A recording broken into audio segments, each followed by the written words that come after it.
any form of fraud in connection with the purchase or sale of securities. Our Enforcement Division, which numbers about 1,100, initiates investigations based on information from many sources, including referrals from within the Commission itself and from other regulators, investor complaints, and tips.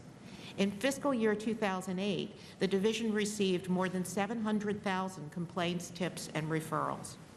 The enforcement staff coordinates its work with other law enforcement bodies across the country and around the globe in order to leverage enforcement resources effectively.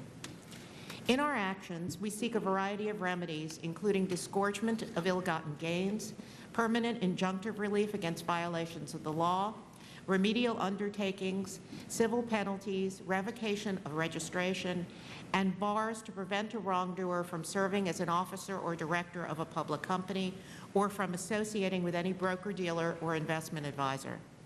Whenever possible, the Commission seeks to return monies to harmed investors under the fair funds provisions of the Sarbanes-Oxley Act.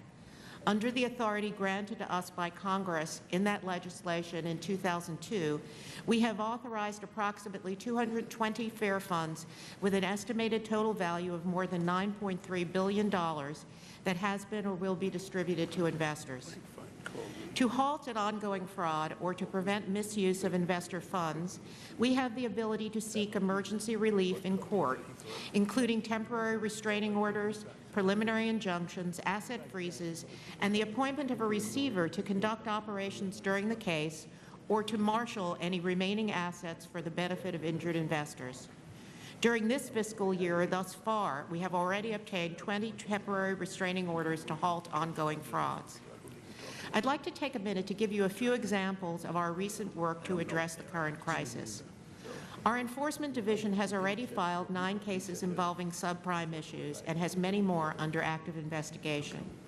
And through the collective efforts of SEC enforcement, state regulators, and FINRA, the self-regulatory organization for broker-dealers, over the past year, tens of thousands of auction-rate securities investors have received or will soon receive over $67 billion of liquidity. These cases involve the largest monetary settlements in the history of our agency.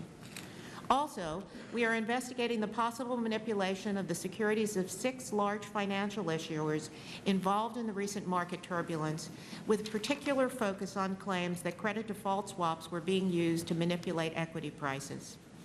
We have also brought many cases involving hedge funds.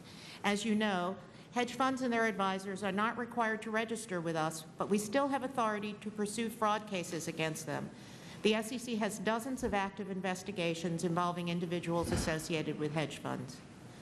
Over the past 2 years, the Commission has filed enforcement cases against the perpetrators of more than 75 Ponzi schemes, including 12 such cases since December 2008.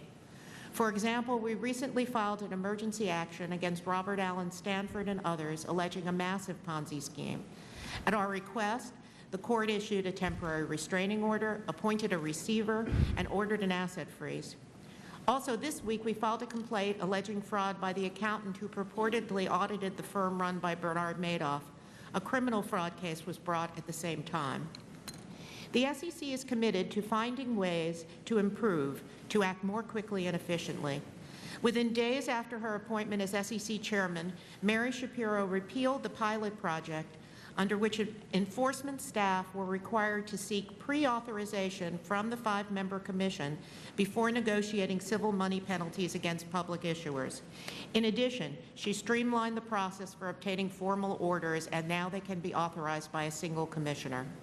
We are also working with the Center for Enterprise Modernization, a federally funded research and development center, to establish a centralized process that will more effectively identify leads for potential enforcement, as well as areas of high risk for compliance. But these steps are just the start. We're carefully examining our processes from top to bottom. However, while our job has grown substantially, our resources have not kept pace. Our staffing levels have actually declined in the recent past, and our technology must be improved. As the sole agency charged with protecting investors, the SEC is committed to restoring the confidence needed for our marketplace to thrive. Thank you again for the opportunity to testify, and I look forward to answering any questions you have. Next, Martin Gruenberg, who is the Vice Chair of the Federal Deposit Insurance Corporation. Thank you, Mr. Chairman and members of the committee. I appreciate the opportunity to testify on behalf of the FDIC regarding enforcement of consumer and investor protection laws. Earlier this month, in a speech before the National Association of Attorneys General, FDIC Chairman Baer stated that many of the current problems in the economy were caused by a widespread failure to protect consumers. She noted that it is essential that those whose actions contributed to the current crisis and who are engaging in practices harmful to consumers be held accountable, and that we take steps to prohibit these practices from occurring again.